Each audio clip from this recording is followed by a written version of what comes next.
Everybody, welcome to Loch Briar Knits. It is episode 113, I think. I should check that. I always mess this up. Also, I made myself an Americano. I discovered I was making my Americanos wrong. I was flipping the amount of water and espresso you were supposed to have in it. So apparently it's supposed to be a little espresso and a lot of water, and I was going a lot of espresso and less water.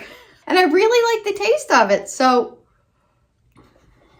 yeah, that's good too. So welcome everybody. This is probably episode 113. We're a knitting podcast and I'm coming to you from, surprisingly, a very sunny Saturday. Oh my God, I almost said December. Saturday, February 12th. Pretty sure that's right. All the things I don't check before I start. Lights, check. Setup, check. Projects, check. Date, not a clue. Episode, dunno. Welcome. Do you know what I realized? We have a lot of new viewers that have joined us over the past 2 months since kind of Vlogmas. I have a dog hair or maybe a Kelly hair. I'm Kelly, did I say that? Anyways, it got me thinking I should probably do a bit of an intro because I don't remember the last time I did an intro. My name is Kelly Boyce. I am living in Nova Scotia, Canada. And I am a knitter, and I'm a writer, and I also have a day job. But these are my two passions. I started knitting at the age of 9. I had my mom teach me because I was in a very hot competition with a friend of mine to see who could get the most brownie badges or guides at that time. I forget which it was. Highly competitive. I was going to have more badges than anybody, and I literally went through the badge book alphabetically doing the badges. So when I got to K, it was knitting, and I didn't know how to knit, but my mom was a knitter. She taught me how to do the garter stitch, and I made what was supposed to be a scarf and ended up being a pot holder because it took me so long. It was enough to get me that badge. That's all that mattered. That's how I learned to knit. And then I think after I got the badge, I just forgot about it for, oh my God, a long time, a long, long time. I think probably in my mid to late 20s, I did pick it up again because I wanted to make some Christmas gifts. And I thought I'd make, like the Granny's favorite dishcloths. So I made a bunch of those. And then I just expanded that I went straight into Afghans, doing like cabled Afghans and stuff like that, because to me, an Afghan was just a very large dishcloth.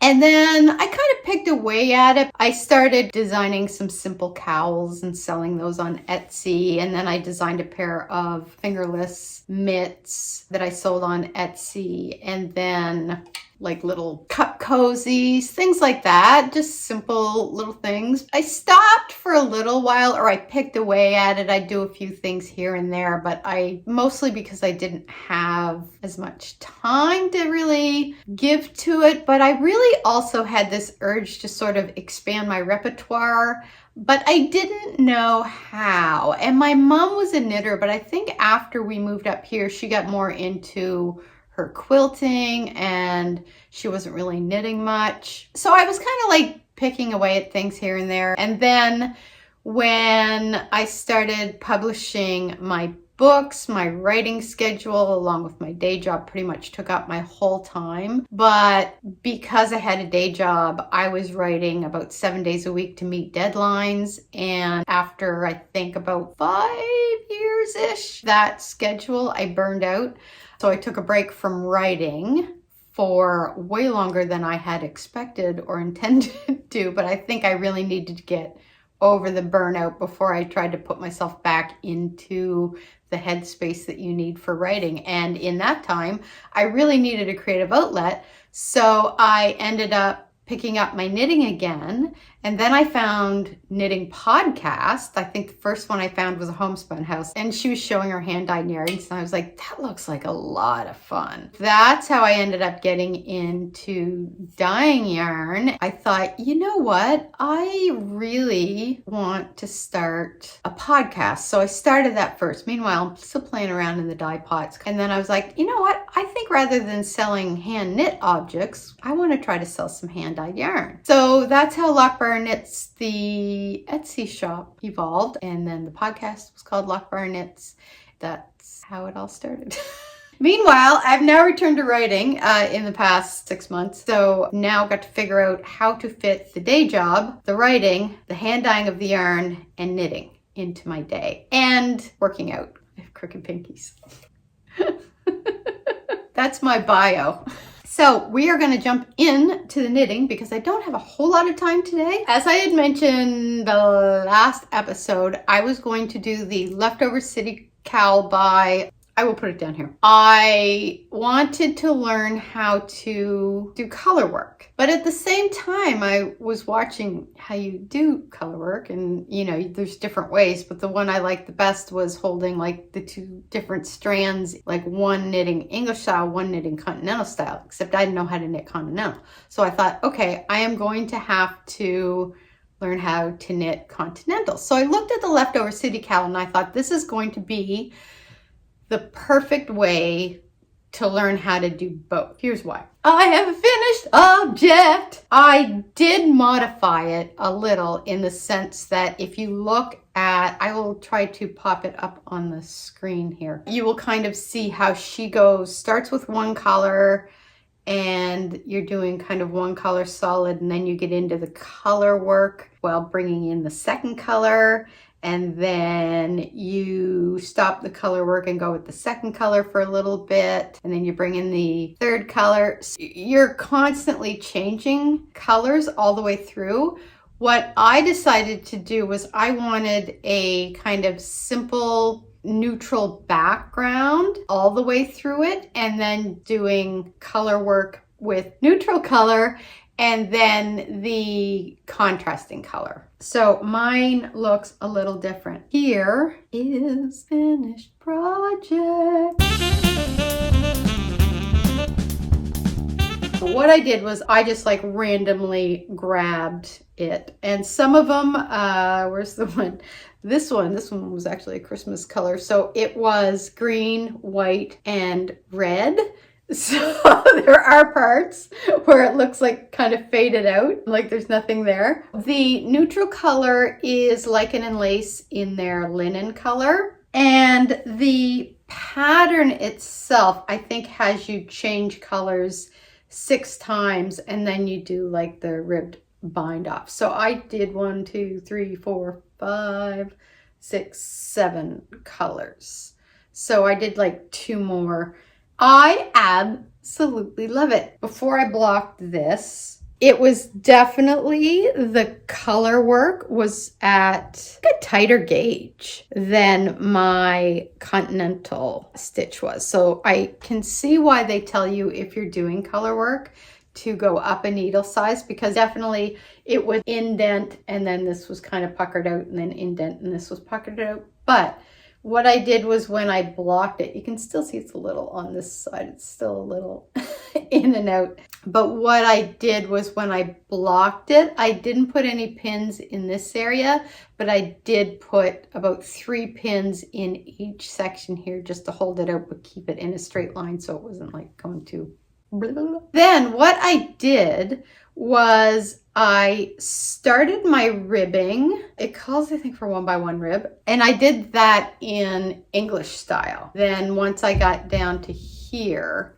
I switched over to continental. Now, I had to figure out how to hold the yarn for continental knitting. And that took about, I think I was probably down to here before I found the best way for me to hold it in my hand. So I basically just kind of wrap the yarn around my pinky and then have it kind of coming under and then up, and then I hold it like this, and I kind of have my other fingers on the needle. But I have to say, once I got the groove of it, I love continental knitting. And here's what I found out. When I knit, I feel some strain coming through here, which has been getting a little worse. So I've been trying to like massage it and keep the arnica oil on it and all that stuff. But when I'm knitting continental, I don't feel that strain because you're just like picking. My hands are much more relaxed, which is probably why my gauge is looser.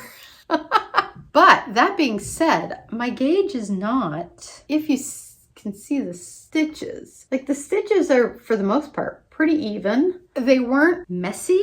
And the more I did it, the quicker I got at it. So I can really see why this would be considered a faster way of knitting, but it was also so much more comfortable for my thumb. So going forward, I think what I may do, my purling is not so great. I will show you, and I know it will come in time, but what I did, my 1x1 ribbing is much messier than my 2x2 ribbing, which I did continental style, because this was English style. So there's a couple, like this one here is pretty wonky.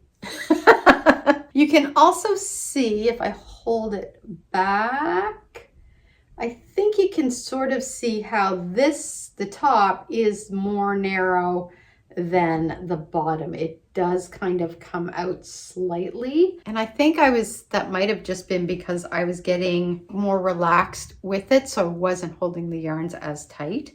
But let's try it on, shall we?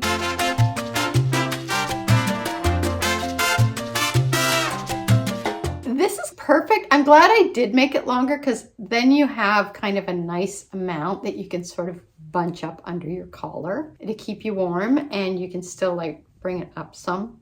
So there you go. I have to say I would make another one of these. I think I'm going to do some gift knitting for these. Everybody's going to get leftover city gals for Christmas.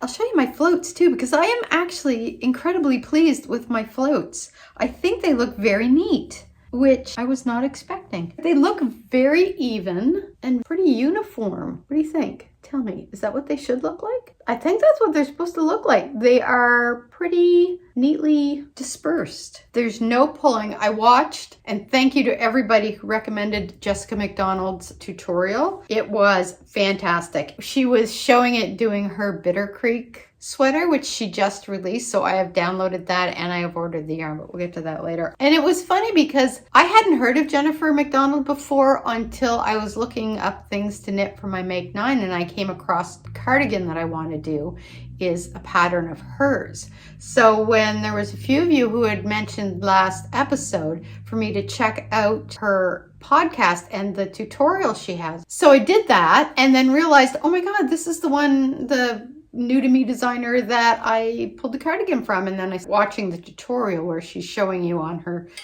new sweater design how to do color work, and I'm looking at the sweater mesmerized. Like, it is so beautiful. It is like everything I could want in a colorwork sweater. So I went, before I even finished watching the tutorial, I went over to her shop and bought the pattern for the sweater, and that's going to be my first colorwork sweater. And I loved the yarn. She used the color, the gray as the main color, and then the white as the contrasting color. I don't have a lot of DK yarn. I wanted to use the colors that she had used. So I went on to Knit Picks and I ordered the cobblestone heather gray. I think that was, it's kind of a medium, I would call it maybe a medium dark gray, leaning more towards the dark, but not dark dark. And then I got just the white, so that's on its way. I have also decided not to do the Yeti because I'm dyslexic, so symbols, reading charts and symbols. Colorwork charts I think are going to be okay because I'm literally just going to color them in. But for the symbols, I was trying to read them, so they had 4 different symbols for the 4 different cables you use in it. I could not figure out, like, I would look at one symbol over in the description, this symbol means do this, and then I would look at it in the chart, and I couldn't differentiate the symbols here when I looked at them here. It was like I would think it was this one, and then I'd look again and I was like, it's hard to explain if you're not dyslexic. But it's almost like your brain turns the symbols around. So by the time you go from looking here to looking over here, what you saw here has been turned around in your brain, and what you're looking at is not what's actually there. I don't don't know if that's a good way to explain it. Anyway, so I thought, you know what? I think I'm constantly going to be fighting with my brain trying to do that. So I'm just setting that one aside. I'm kind of sad about not doing the cabling. You know, I've got enough going on right now between getting back into my writing and the yarn dyeing and the day job. Now, you know, I'm just like, you know what? Pick your priorities. I don't want it to be work. I don't want to feel like I'm like struggling through it. Speaking of sweaters, let's get into some whips. Here's one thing, actually, speaking of continental knitting, I do definitely want to, I think, switch over to continental knitting, especially if it's just straight knitting, garter stitch, or knitting in the round. I do want to get really comfortable with it if that's what I'm going to do, especially if I decide to do sweaters and that with it. So what I've decided to do is on my half and half wrap, I have this much done. I've only done this much. If you know the half and half wrap, you go up and then you turn and then you go back. And you just keep doing that until these double stitches, I guess you call them, because you wrap and turn or do German short rows. And you do that until it's all the way like to here. So I've really barely just gotten started, and if any of you know the size of the half and half wrap, you know I've got a long way to go. I am going to switch over and start doing this in continental, which will likely change the gauge between what I have here and what follows. This may be like a tighter gauge, but because it's so little, when I block it, I'm comfortable I can kind of block that out. But I think this is going to be a perfect way for me to get really comfortable with continental stitch. And honestly, I do feel very comfortable with it. I enjoy knitting continental a lot. Not so much the purling, but I think that's because that still feels kind of fiddly for me. I need to get a little more in the groove with it. But where this is also such a big project, and I have been getting some strain through here doing English style knitting, I think this, where it's such a big project, will definitely be easier on my hands in the long run. So I think that's going to be perfect. Everything sort of got shoved to the side while I worked on the cowl, because I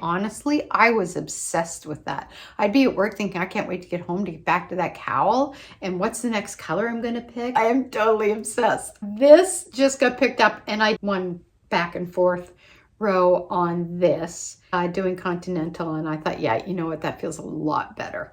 So that's what I'm going to do for that. And this is being knit out of Purl Soho linen quill in the Stillwater blue for the first half, and then the Fresh Pickles for the second half. I did put a little bit of love into my Felici sock. I did 2 more rows, and I did not match it up. It's more like this. But just because in order to get to here, I would have had to like take out all of that. And I didn't feel like doing that. I thought that's just kind of ridiculous, and I'm the only one wearing them, so what does it matter? If I'm okay with it, then it's okay. This is Felici yarn, and this is the Time Traveler. My goal is to finish this before my next podcast, which should be completely possible because my next podcast is probably going to be in 3 weeks to a month. We'll get to that later. What else? Oh yeah, last but not least, my DRK sweater by Andrea Mowry. I have a total girl crush on Andrea Mowry. I love her. I love her podcast. I just like watching. She's like sunshine. She is. She's like sunshine.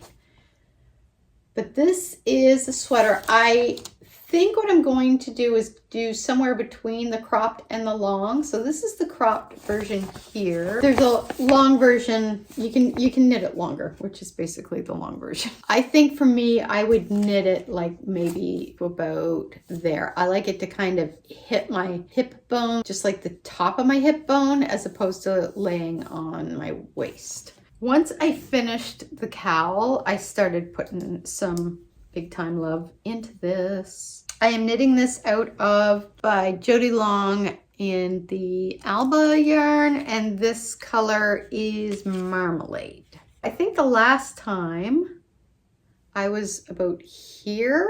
So I've knit this much, mostly in the last like few days. Here we have it. We've got, and this was all done, this is all being done English style because I started it English style and I don't want to switch over obviously like halfway through the project and have like this all be kind of a tighter knit than looser gauge all down here. It'll look a little floopy. So I think I am almost to the point. You knit for, I think 8 inches. This is about 6 inches. So I think I have about 1.5 to 2 inches left to go. And then I start the ribbing and then I hit on over to the sleeves. I may be able to finish that before the next podcast. So that has been, oh, wait, here we go. I knew.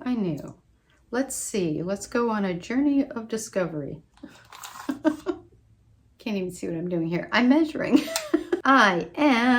Okay, so I'm at 7 inches and she says to knit for 8, which I think will work out perfect, and then start doing the ribbing. So I basically have 1 inch left, not 1.5 and 2. Glad I measured. Measured twice, knit once. So it's going to be like about 4 inches on the ribbing, which I love. So if it's going to be 4 inches, I may measure that now. So if this is the armpit, oh, you know what? I'll knit for another inch, start doing the ribbing. I ended up ordering, if you watched, I think it was the last episode where I said that I felt like this was going to be too dark to really show up the stitch pattern and I wanted to lighten it up a bit. So I ended up ordering some Prolana Kid Silk in this lovely blue. It's 70% mohair, 30% silk, 25 grams, 210 meters. What I'm going to do is pair that with this, and I think this will tone that down enough and give it a lovely kind of marled effect without being maybe as obvious as like my classic sweater, which was intentional. I wanted that kind of drastic marl to it, but I think this will be a little bit more of a gentler marl, and I love that. I also picked up some more of the gray because I find gray mohair is probably one of my most used colors, and that would also look really nice. But no, I think I'm gonna put that with it because I do want a blue sweater. I just wanted to kind of tone down this blue a little, and I think that would be perfect. I ended up getting 3 of this and 1, 2, 3, and 5 of those. Let's see what else is going on. The reason that there's not going to be a normal episode in 2 weeks time is that on that weekend I'm hosting a writing retreat at the Schooner House with me and 3 of my friends, provided the weather cooperates. Our rapid tests come out fine before we go. So I won't be podcasting that weekend, obviously, because I'll be writing, but it happens at month end. So I'm going to put the February vlog up in 2 weeks time at the end of February, on like around the 25th or 6th. I forget my dates. And then 2 weeks after that, we'll have another full episode.